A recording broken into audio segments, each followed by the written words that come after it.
V3 news కు స్వాగతం. లక్ష్యం సమాజహితం. ముందుగా ముఖ్యాంశాలు. మహబూబ్ నగర్ లో ఘనంగా క్రికెట్ లీగ్ టోర్నమెంట్ విజయనగరంలో మంత్రి ప్రధానం చేసిన మంత్రి శ్రీనివాస్ గౌడ్.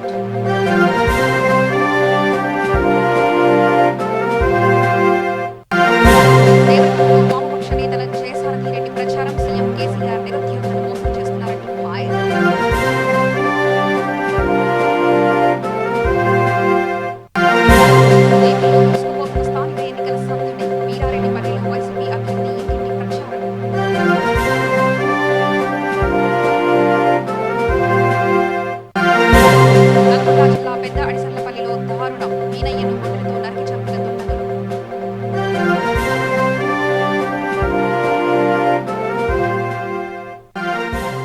రాజేంద్రనగర్లో మైలార్దేపల్లిలో ఘోర రోడ్డు ప్రమాదం. స్కూటర్ నుండి కొట్టిన రెడీ మిక్సర్ లారీ ఓ వ్యక్తి మృతి.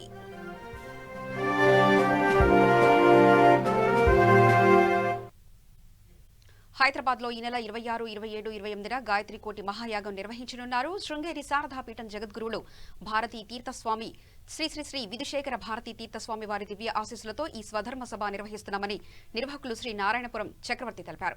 ఈ కార్యక్రమానికి V3 news channel chairman doctor Satyanarayana గుప్తను సాధారణంగా ఆహ్వానించారు.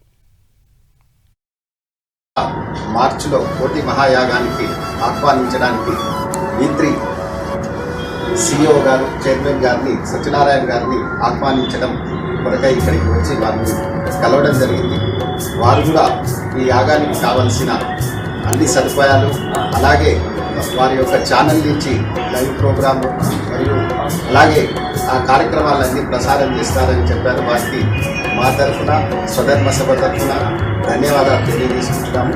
మీరు సకుటుంబంగా తప్పక వచ్చి ఆ యాగ ఫలాన్ని మీరు కూడా స్వీకరించాలని కోరుకుంటున్నాను. తప్పకుండా మహాగణాధిపతే నమః. నమో బ్రహ్మాజ్ఞో బ్రహ్మ విద్యా సాంప్రదాయ ప్రతిభ్యో వంశభుభ్యో నమో గురుభ్యః. శుద్ధస్ఫటిక సంకాశం సచ్చిదానంద విగ్రహం దాతారం సర్వకామానాం కామేశ్వరం వాస్మే కామేశ్వర బ్రాహ్మణే ఆదిహాది స్వరూపిణి మాతృకా వర్ణ లిప్తాంగీం మహాశ్రీచక్ర మధ్యమాం నారాయణ సమారంభాం వ్యాస శంకర మధ్యమాం అస్మదాచార్య పర్యంతాం వందే గురు పరంపరాం. శ్రీ గురుభ్యో నమః. శ్రీ గురు భారతీ తీర్థాంత స్వామి శ్రీ శ్రీ విధుశేఖర స్వామి వారి యొక్క దివ్య అనుగ్రహం చేత ఈ యొక్క స్వధర్మ సభ అని చెప్పి శృంగేరి జగద్గురు వారు వీరిని నామకరణం కూడా చేశారు. ఈ స్వధర్మ సభ ద్వారా ఈ రోజున తెలంగాణ, ఆంధ్రప్రదేశ్, తమిళనాడు కేంద్రం నుంచి బ్రాహ్మణ చేత 3.5 కోట్ల గాయత్రి జపం కూడా జరిగినది. ఈ కోటి గాయత్రి 3.5 కోట్ల గాయత్రి జపాన్ని స్వామివారి యొక్క అనుగ్రహం చేత మార్చి 26, 27, 28 తేదీలలో కోటి గాయత్రి మహాయాగం చేయాలని స్వామివారు సూచించారు.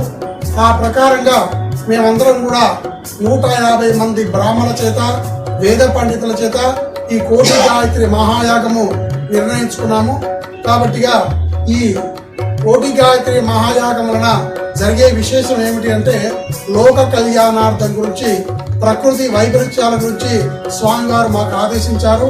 అదే ప్రకారంగా మేము ఈ కోటి గాయత్రి మహాయాగము కర్మంఘట్ లక్ష్మీ కన్వెన్షన్ హాల్లో నిర్వహించడం జరిగింది. అదే ప్రకారంగా ఈ రోజున మేము V3 ఛానల్ యాజమాన్యాన్ని సహృదయంగా స్వధర్మ సభ వారిని ఆహ్వానం పలికినాము. వారి ఈ మేరకు వారు స్పంది మహబూబ్ నగర్ జిల్లా కేంద్రంలోని ప్రభుత్వ బాలుర జూనియర్ కళాశాల గ్రౌండ్ లో ఏర్పాటు చేసిన క్రికెట్ లీగ్ టోర్నమెంట్ ముగింపు కార్యక్రమానికి మంత్రి వి శ్రీనివాస్ గౌడ్ ముఖ్య అతిథిగా హాజరయ్యారు. ఈ సందర్భంగా టోర్నమెంట్ లో గెలిచిన విన్నర్ జట్టుకు 75,000 రూపాయలు, ట్రోఫీ మరియు రన్నర్ అప్ జట్టుకు 50,000, మూడో స్థానంలో జట్టుకు 25,000ను మంత్రి వి శ్రీనివాస్ గౌడ్ గారి చేతుల మీదుగా అందజేశారు. రాష్ట్రం వచ్చిన తర్వాత అత్యధిక ప్రాధాన్యత మంచినీళ్లు, సాగునీరు, అనేక రకాల సంక్షేమ పథకాలపైన దృష్టి పెట్టి 24 గంటల కరెంటు, రైతు బంధు, రైతు బీమా అలాంటి కార్యక్రమాలు దృష్టి పెట్టడం జరిగింది. అయినా కూడా క్రీడాకారులకు 2% రిజర్వేషన్ కావచ్చు, విద్యావకాశాల్లో 0.5 రిజర్వేషన్ కావచ్చు, అనేక సంస్థలు తీసుకొస్తూ భవిష్యత్తులో ఇక మిగిలిందంతా కూడా యువతనే కనుక అతి త్వరలోనే యువకులకు పెద్ద ఎత్తున ఈ నెల 2 నెలల్లోనే పెద్ద ఎత్తున నోటిఫికేషన్ రాబోతా ఉంది కనుక పెద్ద ఉద్యోగ అవకాశాలు ఉంటాయి. క్రీడాకారులు అందులో ప్రాధాన్యత ఉంటుందని మీకు తెలియజేస్తూ, మీరు ఇప్పుడు క్రీడా ప్రాంగణం మీరు ఈ సంవత్సరం ఇక్కడ చూసిండ్రు, నెక్స్ట్ ఇయర్ వరకు కూడా ఇంకా మంచిగా స్టేడియాన్ని పూర్తి స్థాయిలో ఇండోర్ స్టేడియంగా దిద్దుతున్నాం, శాంక్షన్ అయిపోయింది. మరి ఇక్కడ కూడా కృష్ణమోహన్ గారు, మరి ఇక్కడ ఉన్నటువంటి పుత్తూరు రాజేష్ గారు చాలా మంది వాళ్ళ కోరిక మేరకు సాయంత్రం అయితే దాదాపు 1000 మంది వస్తారు ఇక్కడ ఆడుకోవడానికి, వాకింగ్ చేయడానికి. ఇట్లాంటి ప్లేస్ ఇంకా అభివృద్ధి చేయాల్సిన అవసరం ఉంది. ప్రతి జిల్లాలో కూడా మొత్తం కూడా అచ్చంపేటలో కూడా ఇండోర్ స్టేడియానికి మొన్ననే ఆ కలెక్టర్ చెప్పి ప్రపోజల్ తయారు చేయమని చెప్పడం జరిగింది. ప్రతి నియోజకవర్గంలో ఒక స్టేడియం నిర్మాణం గురించి ప్రపోజల్స్ వచ్చినాయి. ఇప్పటికే దాదాపు 40 స్టేడియం కంప్లీట్ చేసినాం. మిగతా 1 year లో ప్రతి కాన్స్టిట్యున్సీకి ఒక స్టేడియంని నిర్మించబోతా ఉన్నాం. మరి ఉన్న ప్రాజెక్ట్స్ అన్ని కంప్లీట్ అయిపోతే ఇక వచ్చిన బడ్జెట్ అంతా కూడా టూరిజం, స్పోర్ట్స్కే ఉంటుంది కనుక భవిష్యత్తులో మంచిగా ఉంటుంది. మరి క్రీడాకారుడు అనే వ్యక్తి గొప్ప గుణాలు ఉంటాయి క్రీడాకారుడు. ఒకటి గెలవాలనే తపన ఉంటుంది, ఒకటి ఆరోగ్యంగా ఉంటాడు, మూడవది పాజిటివ్ థింకింగ్ ఉంటుంది, 4వది స్నేహభావం ఉంటుంది, ఫ్రెండ్షిప్ అనేది ఉంటుంది.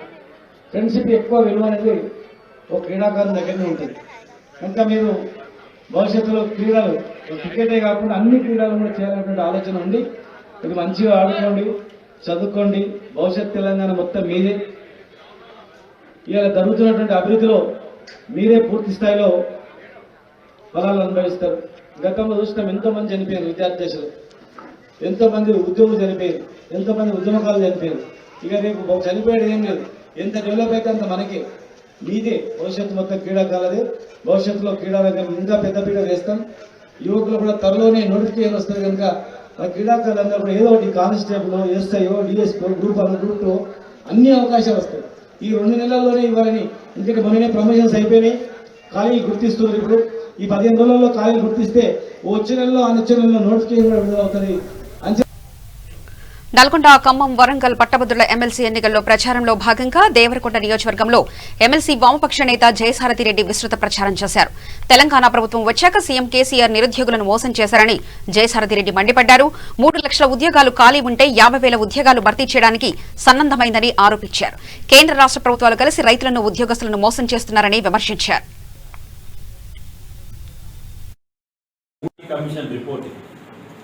అందరూ ఏమనుకుంటారు, ఉద్యోగుల జీతాల పెంపుకు సంబంధించింది అనుకుంటారు. మరి ఈ రిపోర్ట్లో ఏముంది?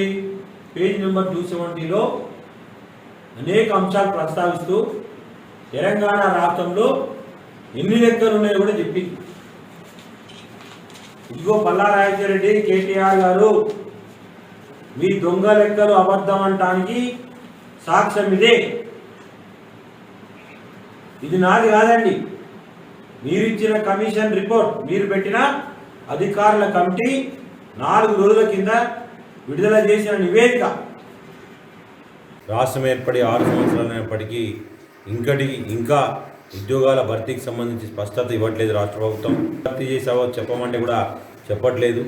రాష్ట్రంలో ఎన్ని ఖాళీలు ఉన్నాయో చెప్పమన్నా కూడా దొంగ లెక్కలు చెప్తా ఉన్నారు. తెలంగాణ రాష్ట్రంలో పీఆర్సీ కమిషన్ నివేదిక ప్రకారం 191,126 ఉద్యోగాలు ఖాళీలు ఉన్నాయి. పల్లా రాజేశ్వరరెడ్డి గారు ముఖ్యమంత్రి కార్యాలయం అబద్ధపు లెక్కలు ప్రచారం చేస్తూ ఉంది. 50,000 ఉన్నాయి, 50,000 భర్తీ చేస్తామని మాయమాటలు చెప్తా ఉంది. వీటిని నమ్మొద్దు. 191,126 ఉద్యోగాలకు ఆర్థిక శాఖ కూడా అనుమతి ఇచ్చింది. రెడీ టు నోటిఫికేషన్ ఉన్నాయి. తక్షణం ఆ ఉద్యోగాలకు నోటిఫికేషన్ ఇవ్వండి. నిరుద్యోగులకు సంబంధించి ఏజ్ బార్ అయిపోతుంది. ఇంకెప్పుడు ఇస్తారు నోటిఫికేషన్లు? జేఎల్ రిక్రూట్మెంట్ లేదు, డిఎల్ రిక్రూట్మెంట్ లేదు, గ్రూప్ 1 లేదు. ఇంకెంతకాలం మోసం చేస్తారు? ఉద్యోగులకు కూడా పీఆర్సీ ఇవ్వండి. పీఆర్సీ ఇవ్వకపోగా వాళ్ళపైన మీ ఏజెంట్ల ద్వారా విష ప్రచారం చేస్తా ఉన్నాం. ఇది కాదు, ఇలాంటివి ఇవ్వాలని కూడా డిమాండ్ చేస్తా ఉన్నాం. పట్టభద్రులకు విజ్ఞప్తి, రాబోయేటువంటి గ్రాడ్యుయేట్ ఎమ్మెల్సీ ఎన్నికల్లో మీరు ఆగమాగం కావద్దు. అధికార పార్టీ పెట్టేటువంటి ప్రబలోభాలు కావచ్చు, వాట్సాప్లో వచ్చేటువంటి రకరకాల మెసేజ్ల ప్రభావానికి లోను కావద్దని విజ్ఞప్తి చేస్తూ ఉన్నాం. ప్రభుత్వం మాయ మాటలు చెప్తా ఉంది, లెక్కలు తప్పు చెప్తా ఉంది. 191,126 ఉద్యోగాలు ఖాళీలు ఉంటే అని తప్పుడు ప్రచారం చేస్తూ ఉంది. కూడా తప్పుడు వాగ్దానాలతో మీ ముందుకు వస్తుంది. అన్ని ప్రైవేట్ చేస్తుంది. ఎల్ఐసి, రైల్వే, బొగ్గు గనులు అన్ని ప్రైవేట్ చేస్తూ ఉంది. ఉద్యోగాలు ఉండవు, నోటిఫికేషన్లు ఉండవు. మన ఉద్యోగాలకు గండి కొడుతున్నటువంటి టీఆర్ఎస్, బీజేపీ మాటలు నమ్మొద్దు. అట్లాగే ఓటీపీ పార్టీలు కూడా వస్తాయి, రకరకాల మాటలు చెప్తాయి. మేము ఎప్పటి నుంచో పనిచేస్తామంటాయి. ఓటీపీ పార్టీలు అంటే వన్ టైం పాస్వర్డ్ లాంటివి లేవు, విధానాలు లేవు. అలాంటి వ్యక్తులు పార్టీల మాటలకు మోసపోకండి, గట్టిగా బుద్ధి చెప్పండి. రాబోయేటువంటి గ్రాడ్యుయేట్ ఎమ్మెల్సీ ఎన్నికల్లో మీ హక్కుల కోసం పోరాడేటువంటి ప్రభుత్వ రంగంలో ఉద్యోగాలు ఉండాలి. ఉద్యోగాలు ఉంటేనే ఎస్సీ ఎస్టీ బీసీ రిజర్వేషన్లు కానీ, మైనారిటీ అగ్రవర్ణ రిజర్వేషన్లు కానీ అమలైతే, మహిళా కోటా రిజర్వేషన్ కానీ. వికారాబాద్ జిల్లా కులకచిల్ర మండలం పీరంపల్లి గ్రామం అటవీ ప్రాంతంలో అక్రమంగా కొంతమంది టేకు చెట్లను నరుకుతున్నారు. స్థానికుల సమాచారంతో వెంటనే ఫారెస్ట్ బీట్ ఆఫీసర్ సాయికుమార్ అటవీలోకి వెళ్లి నిందితుల్ని అదుపులో తీసుకున్నారు. అనంతరం బొలేరే వాహనం 14 టేకు చెట్లను స్వాధీనం చేసుకున్నారు. బుద్దారం గ్రామానికి చెందిన శ్రీనివాస్ పై కేసు నమోదు చేసి డీఎఫ్ఓకు సబ్మిట్ చేయడం జరిగిందని ఫారెస్ట్ బీట్ అధికారులు సాయికుమార్, ప్రవీణ్ తెలిపారు. అటవీలో అక్రమ కల్పనలు తీసుకుపోవడానికి ప్రయత్నిస్తే కఠిన చర్యలు తీసుకుంటామని ఫారెస్ట్ అధికారులు తెలిపారు.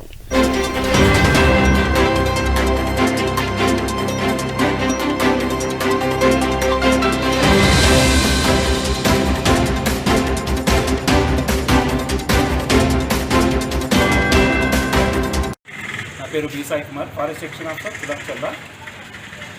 నిన్న పీరంపల్లి విలేజ్ అండ్ మండల్ కులక్చల్ల ఆనుకొని ఉన్న అడవిలో 14 దుంగలు నరుకుతున్నారని ఇన్ఫర్మేషన్ రాగా మేము ఇమీడియట్లీ వెళ్ళి క్యాచ్ చేయడం అయినది.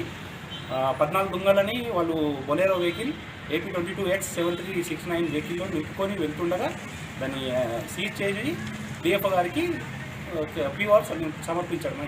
ఎంతమంది పైన కేసు అయింది? ఒక్కటి దొరికింది. మాకు అందరూ పారిపోయినారు కాబట్టి డ్రైవర్ ఒక్కటి దొరికిండు. అతన్ని తీసుకొచ్చి పొలంలో సీజ్ చేశారా? వెహికల్ సీజ్ చేశారు. ఎన్ని కట్టెలు? 14 టేకు దుంగలు. 14. ఆ టేకు దుంగలకు సంబంధించిన PRని కూడా మా డిఎఫ్ఓ గారికి సమర్పించడం అయినది. సారు మానవ అక్రమ రవాణాను అరికట్టడానికి ప్రతి అధికారి, ప్రజాప్రతినిధులు, ప్రతి పౌరుడు పూనుకోవాలని ఎంపీపీ నూతి రమేష్ రాజు అన్నారు. మండల ప్రజాపరిషత్ కార్యాలయంలో ఐసీడీఎస్ ఆధ్వర్యంలో ఏర్పాటు చేసిన అవగాహన కార్యక్రమానికి ముఖ్య అతిథిగా ఆయన పాల్గొన్నారు. ముఖ్యంగా ఆర్థిక స్తోమత లేని మహిళలను ఆర్థికంగా ఆశ చూపి వసించి వారిని అనేక ఇబ్బందులు గురిచేసి ఇతర దేశాలకు వ్యభిచార గృహాలకు అమ్ముకుంటున్నారని అన్నారు. అందుకు ప్రభుత్వం, ప్రజాప్రతినిధులు, అధికారులు మహిళలకు ఆర్థికంగా సహకరించి ఉపాధి కల్పించినట్లయితే కొంతవరకు అక్రమ రవాణాను అరికట్టవచ్చని ఆయన తెలిపారు. ఈ కార్యక్రమంలో తహసీల్దార్ కె నాగలక్ష్మి, ఐసీడీఎస్ సూపర్వైజర్లు శోభారాణి, నాగమణి, అంగన్వాడీ టీచర్లు రాపోలు సునీత, పద్మ, నాగరాణి తదితరులు పాల్గొన్నారు. ఇదంతా ఎక్కడ జరుగుతుంది? కొంత ఒక 10% ఇప్పుడు నేను చెప్పిన పరిస్థితుల్లో కొంత భాగం ఈ అక్రమ రవాణాలో జరుగుతుంటుంది. ఇదంతా జరుగుతున్న క్రమం ఒకటి. రెండో క్రమము మనకున్నటువంటి ఆర్థిక వనరులు, గ్రామాలలో ఉన్నటువంటి ఆర్థిక వనరులు కూడా బాగా ప్రభావితం. ఐసీడీసీ ప్రాజెక్టు వారు, సిడిపిఓ వారు, తర్వాత ప్రజ్వాల అనే స్వచ్ఛంద సంస్థ వారు కలిసి అంగన్వాడీ వర్కర్స్తో ఒక అవగాహన సదస్సు, చట్టాలు, మానవ అక్రమ రవాణా అనే సదస్సును తీసుకొచ్చి కార్యక్రమం నిర్వహించడం జరిగింది. కార్యక్రమం ప్రజలలో అవగాహన కల్పించి చక్కటి అవగాహన కల్పిస్తే చక్కటి ఫలితాలు వస్తాయని చెప్పి తెలియజేస్తున్నాం. ఈ కార్యక్రమాన్ని గ్రామాలలో చదువుకొని మరియు నిరుపేదలైనటువంటి కుటుంబాలకు చట్టాల మీద అవగాహన కల్పిస్తూ తదుపరి ఈ మానవ అక్రమ రవాణా ఏ విధంగా దేనికోసం జరుగుతుంది, ఎందుకు జరుగుతుంది, ప్రజలలో ఉన్నటువంటి వీళ్ళు చేసినటువంటి పరిస్థితులను వాళ్ళకి అవగాహన కల్పించడం కోసం ఈ సంస్థ వారు నిర్వహించినటువంటి ఈ కార్యక్రమం చాలా మంచి కార్యక్రమం అని నేను తెలియజేస్తున్నాను. ఈ కార్యక్రమం ద్వారా ప్రజలలో పూర్తి అవగాహన, అంటే చట్టాలు. ఏపీలో స్థానిక ఎన్నికల ప్రచారం జోరుగా కొనసాగుతుంది. కర్నూలు జిల్లా సిరివెల్ల మండల పరిధిలోని వీరారెడ్డిపల్లె పంచాయతీ వైఎస్సార్ కాంగ్రెస్ పార్టీ సర్పంచ్ అభ్యర్థి మందాల రాధిక ఇంటింటి ప్రచారంలో దూసుకుపోతున్నారు. జగనన్న చేసే అభివృద్ధి పథకాలను ప్రజలకు వివరిస్తూ తమకు ఓటు వేసి గెలిపించాలని ప్రజలను కోరారు. ఆలగడ్డ ఎమ్మెల్యే గంగుల విజేంద్రారెడ్డి ఆధ్వర్యంలో వీరారెడ్డిపల్లె గ్రామాన్ని ఆదర్శ గ్రామంగా తీర్చిదిద్దుతామని ఆమె తెలిపారు.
Kavadiguda division NTR stadium Sri Sairam high school ఎదురుగా చెత్త కుప్పలుగా పేరుకుపోయింది.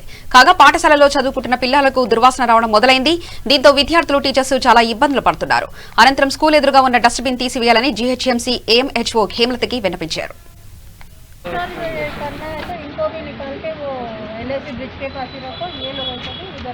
కానీ ఇప్పుడు మెయిన్ రోడ్ తీసిన చెత్త ఎక్కడే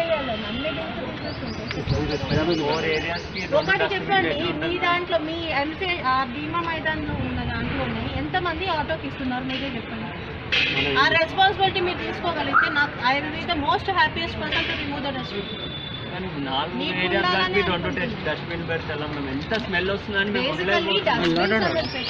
రోడ్ ఊరికిన చెత్త వేయటం, ఇళ్లలో చెత్త వేయటం. అక్కడ ఏమైతుంది, ఇళ్లలో అది మొత్తం వేసి వీళ్ళు ఊడ్చింది అది బండి వచ్చిందాక కింద ఉండాల్సి వస్తుంది. అక్కడ మెయిన్ ప్రాబ్లం అదే వస్తుంది. అందరూ ఇప్పుడు సరే నేను చెప్తున్నాను, ఇప్పుడు కొత్త ఆటోలు కూడా వస్తున్నాయి. ఈ నెలాఖరికి మనకి కొత్త ఆటోస్ వస్తాయి. ఆ ఏరియాలో అసలు ఉండేదే ఆటో వాళ్ళే ఉంటారు సగం మంది. At least Sri Sairam high school chairman మాట్లాడుతూ ఉన్నాం.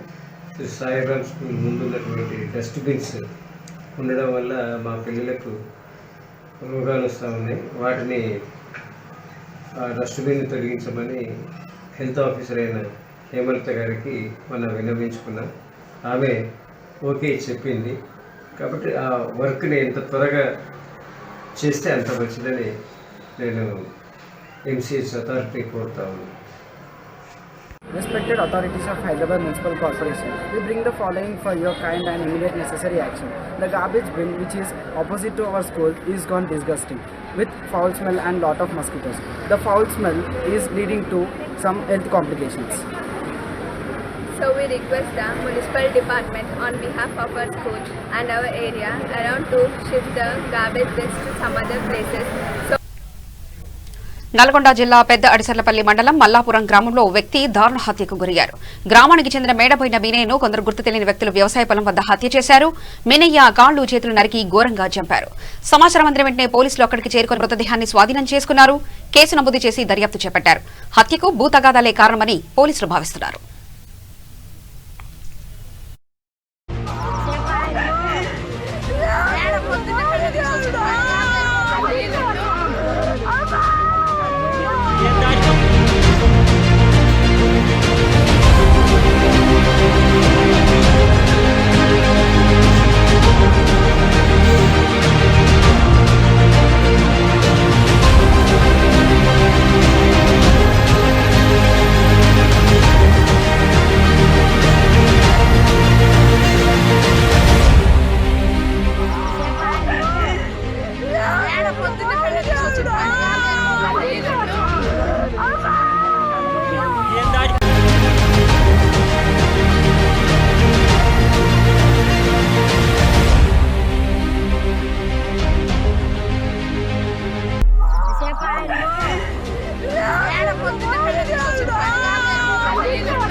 హైదరాబాద్లోని రాజేంద్రనగర్ మైలార్దేవపల్లి పోలీస్ స్టేషన్ పరిధిలో ఘోర రోడ్డు ప్రమాదం జరిగింది.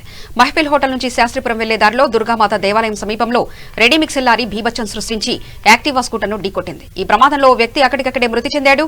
డ్యూటీ ముగించుకుని తిరిగి వస్తుండగా ప్రమాదం జరిగింది. మృతుడు ఉత్తరప్రదేశ్ వాసిగా గుర్తించారు. ప్రమాదానికి కారకుడైన లారీ డ్రైవర్ను పోలీసులు అదుపులో తీసుకున్నారు. కేసు నమోదు చేసి దర్యాప్తు చేపట్టారు. మృతదేహాన్ని పోస్టుమార్టం నిమిత్తం ఉస్మానియా ఆసుపత్రికి తరలించారు పోలీసులు.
నల్గొండ జిల్లా కేతేపల్లి మండలం తుంగతుర్తి గ్రామంలో దారుణం జరిగింది. కలిసి తిరిగిన ప్రాణ స్నేహితులే కర్కశంగా కడ తీర్చారు.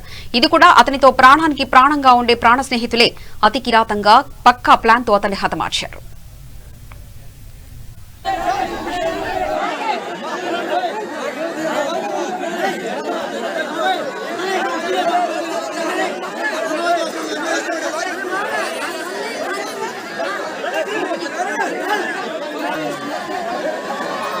సింగిల్ కూడా తీసుకో అట్నే కూడా తీసుకోవాలి పోపో ఏం కాదు అట్నే కనబడదు కానీ అయితే తీసుకో.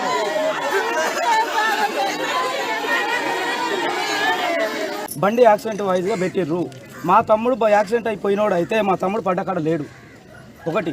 రెండోసారి ఇంకొకటి ఏంటంటే మా తమ్ముడిని తోవాలంటే కిలోమీటర్ దూరం నుంచి మా తమ్ముడు దొరికిండు. బండి ఆడబడ్డ బండి యాక్సిడెంట్ జరిగిందో ఎవడన్నా కొట్టి చంపేసి మీరు ఏం చేసారో మాకు సంబంధం లేదు.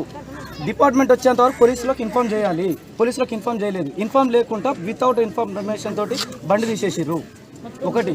రెండోది మా తమ్ముడు దోవాలన్నంత చెప్పు మీరు యాప్ చెట్ల కింద కూర్చున్న నలుగురు మనుషులు, మాకు అనుమానం ఉన్న మనుషులే నలుగురు, ఆ నలుగురు మనుషులు అనుమానం ఉన్నట్టే కూర్చున్నారు. మేము దోవాలన్నంత చెప్పు అక్కడ ముందర దోవాలన్నప్పుడు కూర్చుర్రు. బాడీ దగ్గరికి పోయేసరికి జేసీబీ తీసుకునే సర్కిల్ ఎక్కడో అక్కడ వెళ్ళిపోయారు. మాకు అనుమానం ఉందని వాళ్ళ పేరు చెప్పినప్పుడు వాడు వాళ్ళ ఫ్రెండే కదా మంచిగా ఉండి మరి వాళ్ళతో నా ఫ్రెండ్ చచ్చిపోయిన వాళ్ళతో పాటు ఉంటే మేము అట్లా ఉందాము. ఆ మనుషులు ఇల్లు లాకులు వేసుకొని ఎందుకు వెళ్ళిపోయారు? మాకు వాళ్ళే పరిష్కారం చేయాలి. మా తమ్ముని చంపింది వాళ్ళే అని చెప్పేసి మేము బాడీని తీసుకొచ్చి వాళ్ళ ఇంటి ముందర వేసినాం. Very good. భూమి మీద బతికే సమాచారం లేకుండా చేస్తున్నారు. కర్నూలు జిల్లా శ్రీశైలం మండలంలో దొంగలు హల్చల్ చేశారు. సుండిపెంటలో ఎస్బీఐ ఏటీఎం చోరీకి దొంగలు ప్రయత్నించారు. ఏటీఎంను ధ్వంసం చేసి డబ్బులు చోరీ చేసేందుకు ఉపయోగించిన ఐరన్ రాడ్లను పోలీసులు స్వాధీనం చేసుకున్నారు. చోరుకు యత్నించిన యువకుడు జూనియర్ లైన్మెన్ గా పనిచేస్తున్నాడు. అప్పులు పాల్కావడం, అతి విలాసాలకు జల్సాలకు అలవాటు పడి చోరీకి యత్నించారని పోలీసులు తెలిపారు. ఆలస్యంగా వెలుగు చూసిన ఈ సంఘటనతో ఎస్బీఐ మేనేజర్ ఫిర్యాదుతో నిందితుని 2 రోజుల్లోనే నిందితుని పట్టుకున్నామని శ్రీశైలం 2 టౌన్ పోలీసులు తెలిపారు.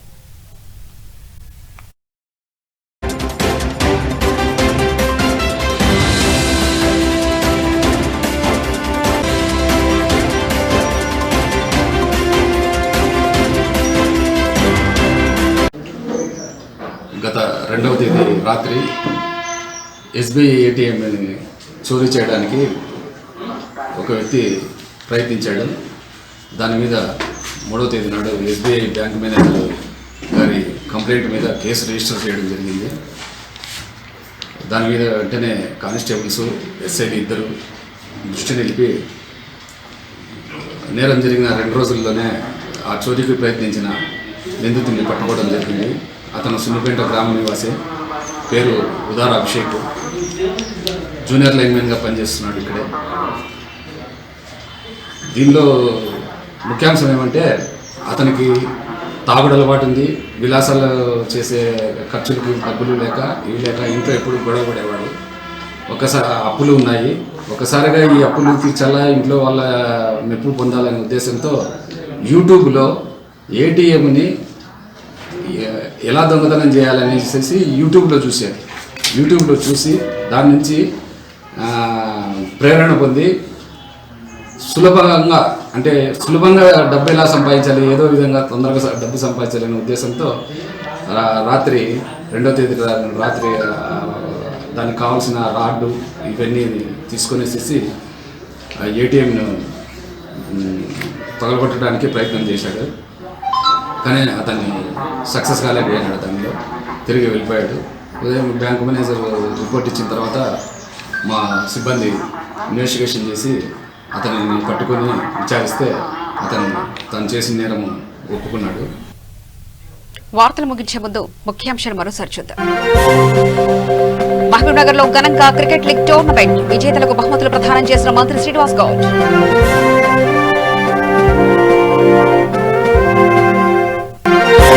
దేవరకొండలో వామపక్ష నేత జయసారథి రెడ్డి ప్రచారం. సీఎం కేసీఆర్ నిరుద్యోగులను మోసం చేస్తున్నారంటూ ఫైర్.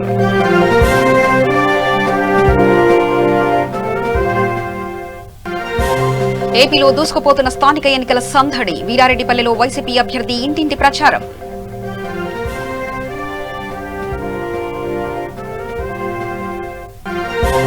నల్గొండ జిల్లా పెద్ద అడిసర్లపల్లిలో దారుణం. మీనయ్యను గొడ్డలితో నరికి చంపిన దుండగులు.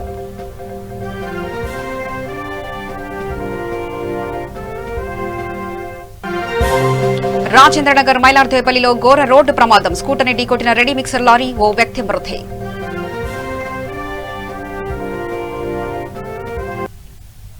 సమగ్ర సమాచార శ్రవంతికై చూస్తూనే ఉండండి V3 న్యూస్ లక్ష్యం సమాజహితం.